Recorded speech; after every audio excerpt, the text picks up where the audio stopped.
Welcome to Liangjiang Chem. Today, we'll be discussing the two main methods of producing titanium dioxide, the chloride process and the sulfate process.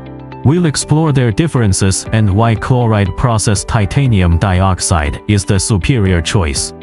The sulfate process uses ilmenite as the raw material and involves sulfuric acid in production. While it's a well-established method, the process generates more waste, making it less environmentally friendly.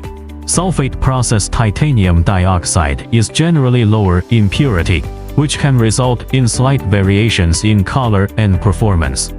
In contrast, the chloride process uses titanium-rich ores like rutile, reacting with chlorine at high temperatures. This method produces higher purity titanium dioxide with better consistency in color, brightness, and opacity. The chloride process also generates less waste and is considered more environmentally friendly. At Liangjiang Chem, we recommend chloride process titanium dioxide due to its higher purity, better environmental impact, and superior performance.